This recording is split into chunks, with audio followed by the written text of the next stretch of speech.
logic and cheese. Hello and welcome to Mage, the mission above globe Earth. The Mage project, as currently envisaged, would not have been possible without the aid of super chats, members, patrons and a wonderful sponsor.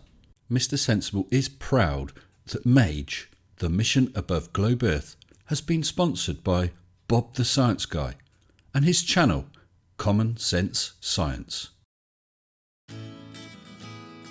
Massive thanks to all my patrons, including new patrons Loretta Carroll, Flint, Steve Arson, Tati Bogle, Watto, Elizabeth Sagan, and my latest patrons Michael Burnham and Brian Ramsey. Thank you all so very much. This is the first in several videos in the Mage series. What we're going to talk about in this video is the initial design of the Mage payload. Now, the basic idea of this mission is to send a camera up to approximately 30,000 meters, take images of the curve of the horizon. So let's have a look at a typical weather balloon flight. Now, the setup of a weather balloon is a latex balloon either filled with hydrogen or helium. Several meters below that will be a parachute, and several meters below that will be your payload, in this case with a camera and sensors on. Very soon your balloon is taking its journey upwards, 6,000 feet, 20,000 feet and so on upwards. By the time you're at 50,000 feet, the sky is black. There's no longer enough atmosphere above you to give you the blue colour. And here at over 90,000 feet is what we're after, a nice photo of the curve of the Earth. There's a problem though, barrel lens distortion. If you watch that horizon, you can see it's bending and flexing, sometimes appearing straight and at times even concave. This is no evidence at all. So step in Mage. Mage has been designed to rule out barrel lens distortion. So now an explanation of the design of the Mage project. The gas used to lift Mage will be hydrogen. It's cheaper than helium and it will give more lift. We've just got to be careful because obviously it's quite explodey.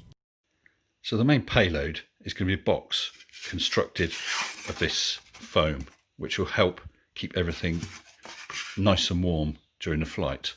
Have to use a special glue which doesn't dissolve the foam and can cope with the very, very cold conditions. We could be talking minus 40 degrees centigrade, so it's very cold.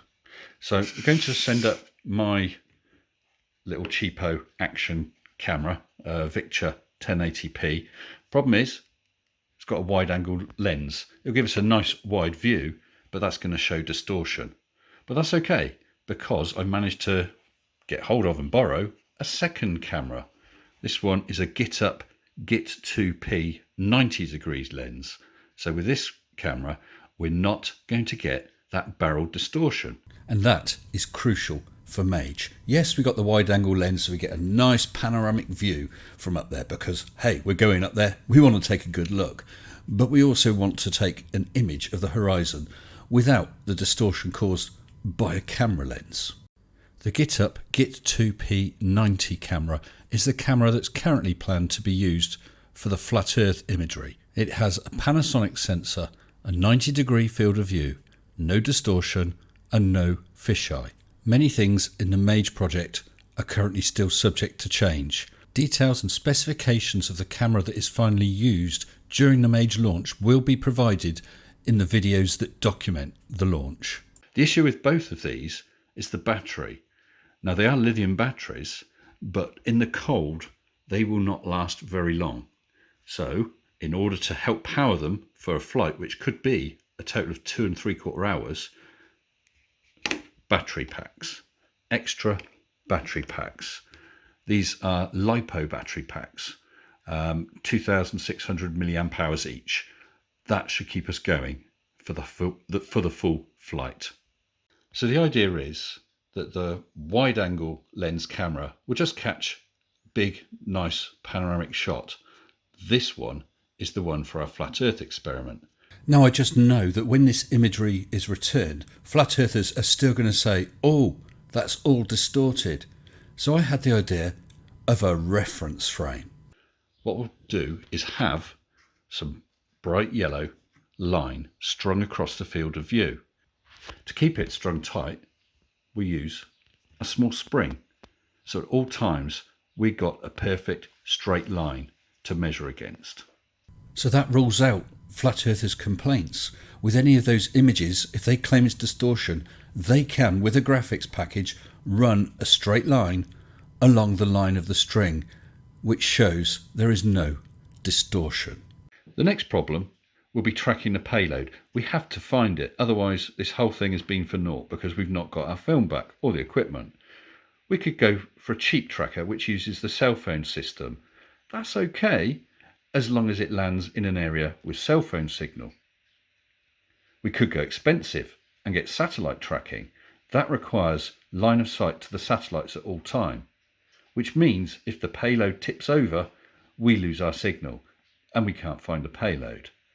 The other alternative is a real-time tracker using GPS, which is what I've got here. It's powered by one single lithium AA battery. This is the aerial.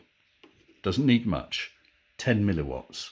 And as long as we've got line of sight, we can track this. That could easily be picked up at the distance, the height we're going to, 400 miles away. What we've got is our GPS aerial there, and there's our GPS chip. Well, that's all very well, but how do we know where the payload is? So this GPS tracker will have determined its location based on the satellite signals and then broadcasts it. Then, on the ground, using this aerial, plugged into a computer, we'll pick up that signal and then upload it to maps so we can see where that signal is coming from. Well, that's brilliant. It looks like you thought of everything, Mr. Sensible. But what about protecting the cameras? Aren't they at risk of getting damaged? Now, cameras often come with these waterproof cases, which is great. It protects them. Problem is, there'll be moisture in the air, and when we get up that high, it will condense and freeze on the coldest part, which will be right across the lens. So, no cases, and we have to hope we don't land in water. And landing in water is just one of the myriad things that could go wrong with this mission. It could be that the balloon bursts prematurely and we don't get anywhere near the height we intend to. The cameras could fail. The battery packs could run out too soon. The tracking unit might fail. The parachute could fail to deploy successfully and we end up with all the equipment smashed.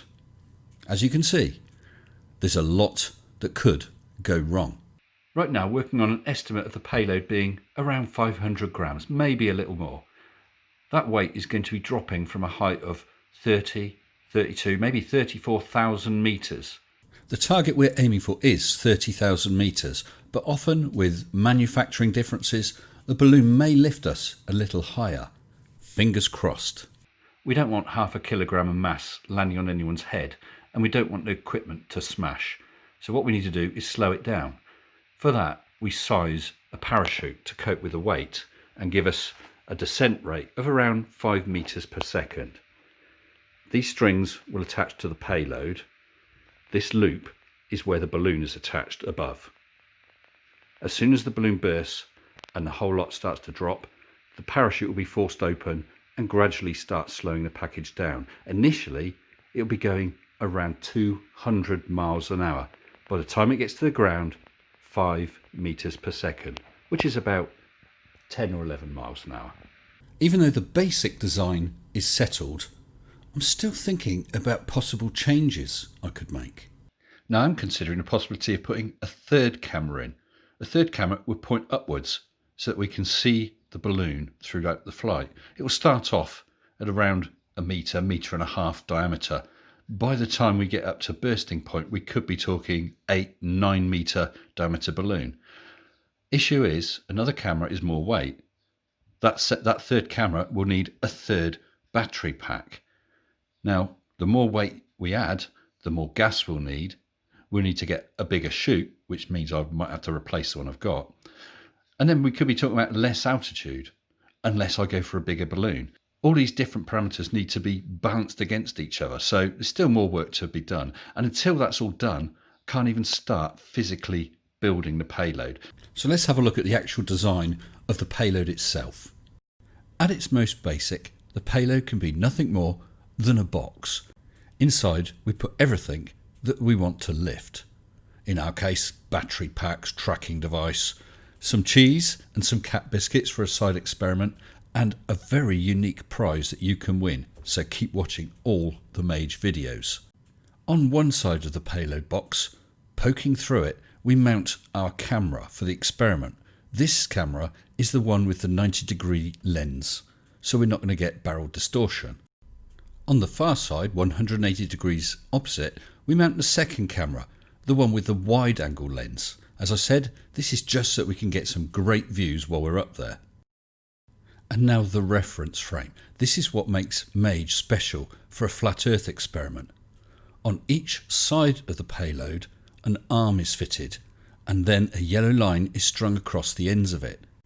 This line is right across the field of view of the narrow angle lens camera, so with any image you can check and prove that there is no distortion. With just a little thought, it's apparent that there's an issue. The arms themselves will appear in the field of view. But by changing the shape of the payload, we can solve two problems. By making it a wedge shape, the first thing we do is save weight, which means we'll get higher. The second advantage of a wedge-shaped probe is the mounting arms for the reference line will be splayed out and hopefully will be kept out of the field of view. That is the basic design for Mage. There are still design tweaks going on, so the final thing will be slightly different. In around a week or so, I'll upload a second video which will show you Mage under construction. Now don't forget to hit notify so you see all the Mage videos as soon as they appear. There is going to be a competition, as I said, where you can win a unique item which will be going up with Mage, hopefully to a height of 30 kilometers. I'd also like to say massive thanks to the anonymous person, Q, who's been aiding me in this. Q has kindly, very kindly, given lots of his time. He has loaned me equipment which has saved an awful lot of money. And with his experience and expertise, the chances of this mission being successful have skyrocketed. Thank you, Q. I look forward to seeing you all again soon. Until then, stay sensible. Shut up and sit down.